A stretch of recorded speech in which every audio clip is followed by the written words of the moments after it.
Good morning. Welcome to the KI Collecting Podcast. My name is K0. It is March 30th, 8:12 a.m.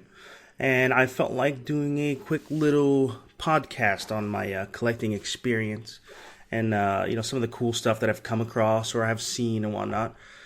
So let's get started. My name is K0. I collect Killer Instinct stuff. I originally got into collecting Killer Instinct items right around the launch of the Super Nintendo port of Killer Instinct, but I didn't take it, really seriously then. And as far as I knew, I only had the shirt, the game, and the CD. That's about it. I didn't pick it back up. I played Killer Instinct, over the years up until, just recently, really.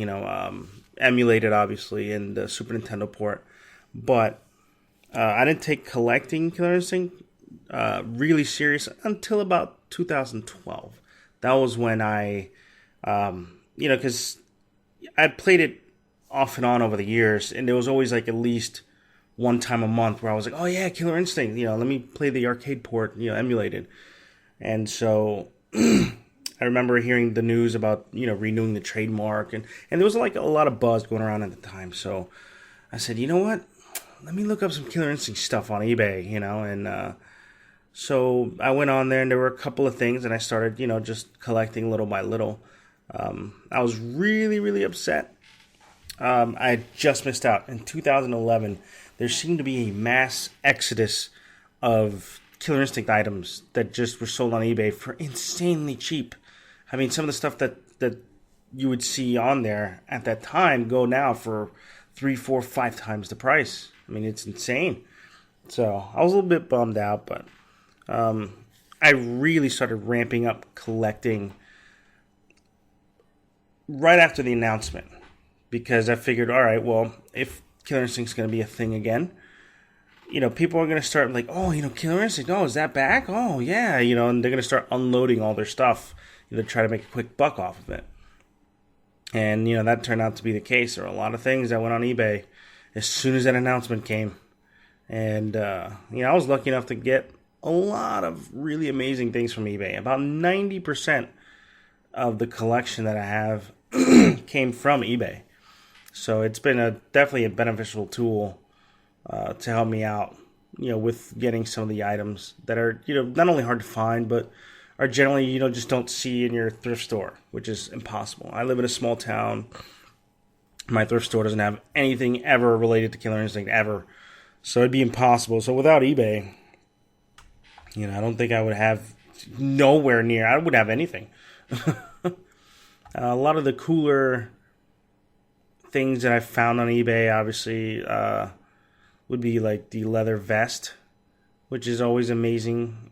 I had no idea about the leather vest until Maximilian had tweeted to Ken Lobb about it after I had bought it. I said, this is mine, I need this, I gotta have it, I've never seen it. And then Max had tweeted to Ken Lobb about it, and Ken had mentioned that there were less than 10 made, which makes it more rare than the leather jacket, because the leather jacket, Ken said that they made about 20. So I was pretty stoked when I found that out. Not because it went up in value or anything, or because I was going to make money on it, because I have not sold any of my collection at all. Any of the items in the collection. I keep saying my collection, but it's not for me. I don't collect all these items for myself. I mean, I do in a way, but it's mainly to preserve. I don't want these things to get lost, to time. Imagine if that vest, I mean, Max would have picked it up, but imagine if that vest would have just went somewhere. I know that there was a second one sold about 4 months later for about $50 less than I paid for it, and you never even heard about it ever again. And that's what I'm trying to prevent. I don't want these things to go away. I want to keep a digital log of all these items and where they've been, and sort of make like a little roadmap. That'd be really neat to create this little roadmap of where items came from, how people obtained them, if they were at certain events, things like that, So it was really, really neat to have that stuff. And it's great to be able to take these things and preserve them, and so that they're not lost. Other things would include the CES press kit from the 95 CES show. I had seen pictures of it, and there's actually a guy. He's a very hardcore sort of retro collector, and Killer Instinct is one of the things he loves to collect for. And he actually has 3 of the press kits. He was actually there at that E3 when they were debuted Killer Instinct. If you ever see the video of the dancing girls at E3, he's actually the one who filmed them. So without him, we probably never would have even known that there were Killer Instinct jackets, or that it was even at E3 at some point. I'm sure we would have heard rumors, or maybe Ken would have talked about it, or Kevin Bayless, or any of these awesome guys. But without video, you would have no idea. And speaking of that video, I really wish, and I hope, and I pray that I can track down that stage, those stage props, like the Jago, Tiger Spirit thing that like moves up and down in the back. Like you see it in the video. I wish I could get that, like the columns, and that'd be awesome to have. I would definitely build my own separate building on my property just to house that stuff, and I would just put the collection all around it. That would be amazing. About my history with Killer Instinct, it started out when I used to go to the arcades. I was a big time mall rat, huge mall rat. Every day I was at the mall. I would scrounge for change, go to the arcade, get a hamburger for like 40 cents or whatever from McDonald's, and I would just play games. I'd wait for people to walk away from games, and I'd just take over, or I'd push the change return on all the machines. I was pretty hardcore. And so I went to the arcade one day, and I said, all right, let's play some games. And I saw that there was a new driving game in there called Cruis'n USA. And it was still shrink wrapped and everything. They were just setting it up. And so I said, all right, let me come back. And there were 2 arcades in my mall. The premier one, which had all of like the newer games, was called Red Baron. And then you had the other one that was like kind of in the backside of the mall, this shady part, called Tilt. And they had some good stuff. They focused mainly on like ticket redemption games and like fighters, or just sort of off-kilter arcade machines like Ridge Racer. Like it was such a large machine, and it tilted, and you had to shift. I mean, it was just weird. And I remember hanging out in Tilt for a while, and then I came back and it was set up, and I remember, okay, so I sat down, put my money in, and up until this point, I had completely missed the Ultra 64 logo. I don't know how I missed it so far, but it would spin like during like the track part. It would switch scenes and all that. And I'm playing, I'm racing, having a good time, and then I hear Killer Instinct, available for your home in 1995, and all I heard was Ultra 64 in 1995, and I said, what is that?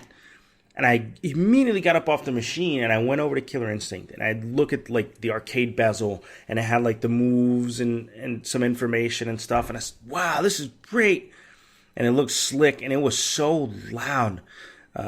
It's definitely true when Rare or you hear that they had turned those machines up really loud. Yeah, they weren't kidding about that. It was extremely loud throughout the arcade. And so I plunked my money down. I had no idea how to play, but I remember being blown away. Like, oh my God, look, that dude's on fire. That guy is ice. There's a robot, a skeleton. There's a werewolf, a dinosaur. And I just fell in love with the game. And I played it non-stop. I put so much money into that arcade machine. It was unbelievable. I definitely could have paid for it with the time I spent on it and all the money that I've spent on it, just in quarters. Once it translated to Super Nintendo, I played the crap out of that for a good solid 4 years. And then it slowly waned off because there was no news. I didn't like Killer Instinct 2, and there wasn't any information coming out for any new Killer Instinct, so I just was like, all right, whatever. And so I was really stoked when it was announced all over again. And, yes, Xbox One. And at the time, I was struggling. Should I get an Xbox One? I don't want to deal with the DRM stuff, but Killer Instinct is definitely a good reason to get it. It is an amazing reason to get it. But I was still struggling to decide, do I support DRM? By me buying an Xbox, if it had DRM, do I support this kind of behavior from companies? And do I miss out on Killer Instinct? Because Killer Instinct at the time, when it was just announced, it literally could have been the best game ever made. And, if I chose not to support DRM, I would have never known, So I had no idea. And I continued, upon launch, and I play it. For a long time, I couldn't play online. When I first tried, it was very laggy. It was very bad. My connection wasn't up to snuff, which was weird because I could play MMOs and first-person shooters without any lag whatsoever. But just with fighters, it just was not good. And so, but they promised me a speed increase by the end of that month in December, and it never came. And then they said January, and it never came. And then February, and then March, April, May, June, July. It wasn't until September of 2014 when I actually got the connection upgrade. I said, oh, it's about time I can actually play online. But then at the time, I was being prepared to go into surgery, so I was under a lot of pills and things. So I couldn't play. I was never awake, But, all this time I kept collecting. And collecting has been a really amazing experience for me. Not only because it's been invigorating to get that item, you just got it. You're the one who got this and whatnot. And other people maybe just couldn't afford it at the time, or they just weren't around for the end of the auction, or whatever the case may be. It felt good. And not only in the sense that, yay, I got this item, but also, yay, this isn't going to disappear from the world forever. This isn't going to end up in somebody's basement or closet or in a box somewhere in a storage shed in the middle of Minnesota or something. I didn't want that to happen to this stuff, and that's why I get so passionate about it, and I get very mad when people are like, oh yeah, I got this, and they just leave it sitting there. Like, oh, don't, please. Then it was also invigorating because I didn't know. Half of the stuff that's in this collection, I had no idea existed. No clue. I didn't know about the beanies and the press kits, especially the first aid press kit, which I almost had one in my hands recently, guys. Almost. I was so close. I had it purchased, and the guy was going to ship it out, and then he flaked on me at the last second, said he was just going to keep it. And I'm still heartbroken about it. That really made me upset. But anyway, there were things like Killer Instinct Pogs and Slammers that I had no idea. I was into Pogs back in the day, and I never even seen them. Of course, there were literally thousands, tens of thousands of Pogs at every store that carried them, so it'd be hard to go through them all. There was also just weird, wacky things. I didn't know there was a mug. The little bundles, the F-Zero and Killer Instinct Euro bundle, or the Killer Instinct and Watch bundle. I had no idea. There were just a lot of things that I had no clue that they existed. And one of the hardest things, really, is to find out what all those things were. And I recently actually just found out. Excuse me, fellas. Oof. I recently just found out a website that has the pictures of all of the old Nintendo catalogs and some of the stuff that you can order, and for a bunch of games, including Killer Instinct. So there was a lot of items I had no idea existed until I browsed into those pictures of those catalogs. And even so, there were some things that weren't in there. For instance, I didn't know that there was a Fulgore duffel bag, like a carry bag, that had some unique art on it, Fulgore art.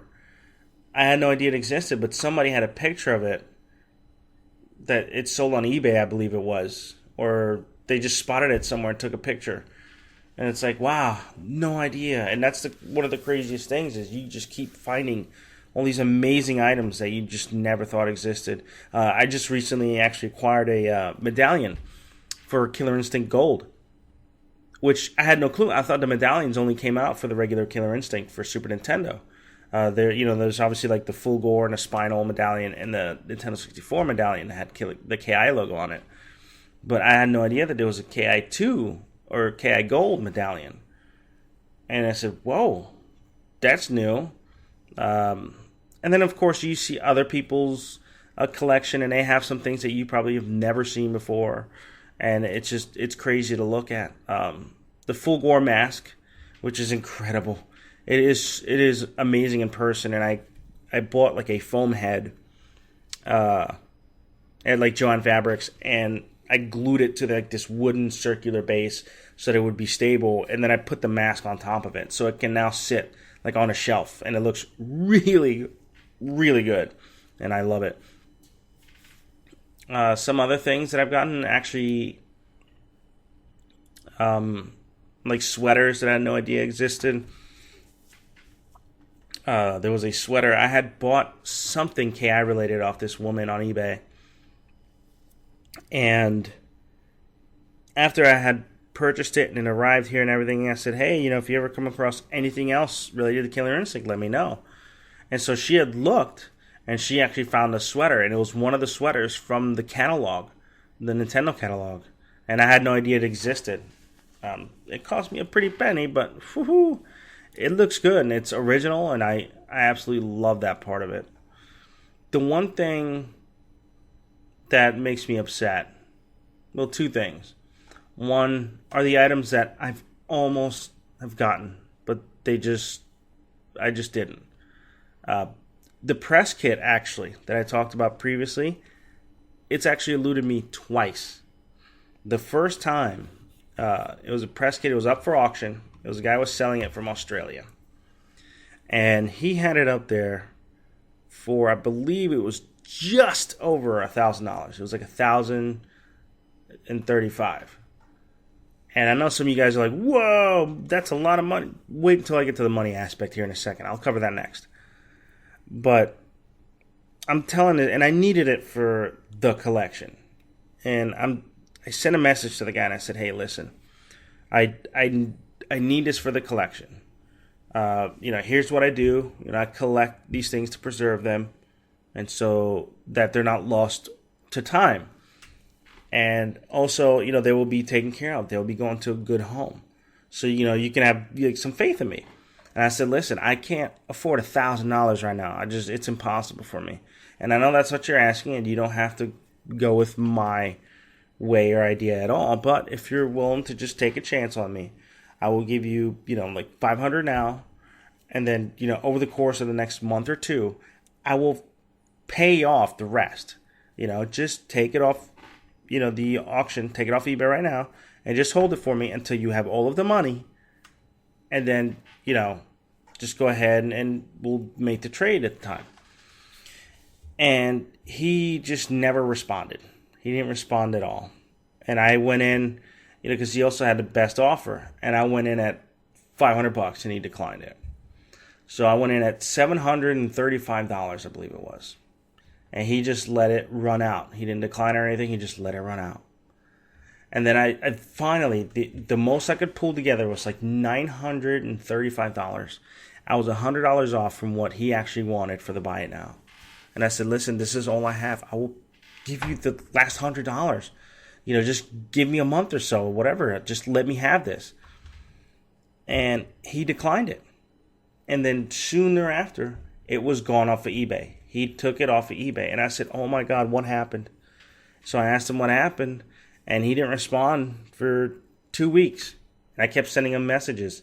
He said, oh, well, somebody came in and made an offer and like part of a trade or something like that. And I said, well, that doesn't make sense because I offered you just about what you wanted for it. It was only $100 short. But the person who made an offer in the trade must have had something really special because that got away from me. And then the one recently, this guy, it showed up for $1,000. I know you guys think that's crazy. Like I said, I'll cover that next. Showed up for $1,000. I said, oh boy, here we go. And I was like, there's no way I'm going to get this, but I'll just go ahead and just watch it anyway and just keep an eye on it. Because even if I can't afford something, I'll just keep an eye on it to kind of see where it goes or if anything happens with it. And I was trying to tell Max actually to buy it so that he can, save it. I don't care if it goes to anybody as long as that person takes care of it and doesn't let it go to waste somewhere, rotting. And so, I tried telling Max, but he didn't catch it in time. Well, the price dropped to about $500. It literally dropped from $1,000 to $500, almost, within 2-3 hours. So I went on there, and I was like, oh boy, I can't. I really wish that I could, but I can't. And boom, it was gone. I said, oh man. And I've done this a couple of times before. I had messaged the guy who was selling it, and I said, listen, I know that somebody has gotten it. I know that that was yours and this and that. But tell the person who's going to receive this to please take care of it. There aren't that many of these floating around. And there are those of us who are huge fans of Killer Instinct who do not want to see this rot somewhere in somebody's basement or, you've heard it before. And I said, please, please, please just tell them to take care of this. Well, I get a message back saying that the guy had flaked out on him. I said, oh. I said, okay.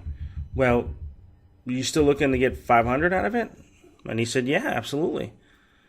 And so, with a little bit of doing, I managed to get the money for it, and I paid for it. I bought it. And so here I am. I've paid for this. It's the day before I'm about to have my surgery. So it was March 24th. And I am so happy. And I said, this is one of the things that's going to get me through surgery, actually. It's like knowing that I'm going to have this amazing item soon. And so I'm waiting, and it's, 2 days after surgery. And then I look at my transaction history on eBay, and it says, unpaid items. And that's one of the things that's on top. I said, wait a minute, what happened? Did my payment not go through? What's going on? So I investigate, can't find anything. So I sent him a message saying, hey, listen, it looks like the payment didn't go through. I was like, just, wait until Monday, and I'll pay it in full. And you don't have to worry about that. But once I looked closer and dug a little deeper, the guy had refunded my money. And then he sent me a message, which I didn't see before somehow, saying that, listen, I decided to keep it. And he went on to say, oh, I'm just falling in love with it the more and more I go through it. And I said, oh my God, are you kidding me? This is the second time that this has happened. Not that the guy kept it, but that I've lost and missed out on this first aid press kit. This thing is eluding me. And same with the jacket. I had similar stories with the leather jacket, and I could actually have one right now, but I don't have $2,500 to throw away like that. To me, it's not throwing it away, but I'm just saying that expression because I know that's what a lot of people would think. Right. And to the money thing and the state of collecting that I can't stand about collecting Killer Instinct stuff nowadays is the prices.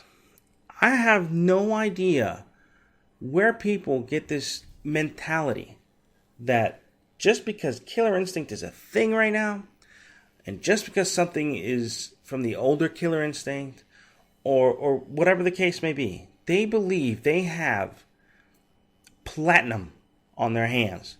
They believe they're holding a giant brick of platinum and gold. Because some of the prices I've seen on this stuff has been absolutely fucking outrageous. Insane. Okay? I've paid crazy amounts of money for stuff that I shouldn't have paid that much for. But, where else am I going to get these items? How many opportunities am I going to have to own something like this? Or to preserve something like this? For example, I recently just got this book. The book is awesome. I think it's worth every single penny. Right? That cost me quite a bit. Now, compare that, something as simple as that, to just the box of Killer Instinct Super Nintendo bundle. Just the box. It's the action bundle. It's the red piece. You know what I'm talking about. If you look it up, Killer Instinct Super Nintendo bundle, it's the mostly red action set. Oh, I can't believe I paid almost $300 for that, for just a piece of cardboard. But at the time, they weren't springing up all that often. Now, they're all over the place. But, at the time, I had no idea. Same with the leather vest. $400. A lot of people think that's expensive. I think that's pretty spot on, in my personal opinion. Or the cardboard standee. I haven't seen it go under $400 in the past 2 years, which is just outrageous, And it's crazy the way you see things. There's a guy who's been trying to sell the Killer Instinct Super Nintendo bundle that has just a picture of Full Gore in the bottom left corner. I'm not going to say his name, but he's been trying to sell this bundle for the past 2 years now for $2,500. Why? Why would you even approach that price? That makes no sense. There's people who have tried to sell pins, just tiny little pins, which you can find daily on there, on eBay, and anywhere else you look, really. And I'm not talking about the penny arcade pins. I'm talking about like the pins from the 90s. For $80-something, $100-something. I mean, what goes through your mind? Do you think, oh yeah, this is a fair price? Yeah, somebody will pay this. Why would you think something like that? That makes no sense. So, I have no idea. And it's just crazy the way I have to approach things and the way I have to not undermine, but kind of bring people back down to earth. Say, listen, you're absolutely out of your fucking mind. There's no reason you should be charging $200, $300, $400 for this tiny little thing. People who sell the Shadow Jago codes on there for $120, $160 for just the code, not even a 12-month, not even a physical Xbox Live Day 1 card, just for that Shadow Jago code, which is insane. I just don't understand. And that's the hardest part about collecting anything Killer Instinct related right now, is just going through that process of, oh boy, all right, well, there goes my bank account for the next month and a half. And right now I can't afford anything. I got so many bills that I can't. But that's the worst part of it. So if you're looking to get into collecting, just forget it. Forget it. And I believe that's where I'm going to cut this off. I think this is pretty much good part. Good first podcast ever. Good talks, good stories. So if you have any feedback, go ahead and send me a tweet. Hit me on the tweet us. LK0LL. And, I'll get back to you. I'm very friendly. I'll answer any questions. And, just feel free to drop me a message. I'm also on the Ultra Combo forums, ultra-combo.com/forums. I am also on the Killer Instinct Ultimate Fans Facebook group. So if you see me on there, feel free to shoot me a message. Until then, I'll see you guys next time.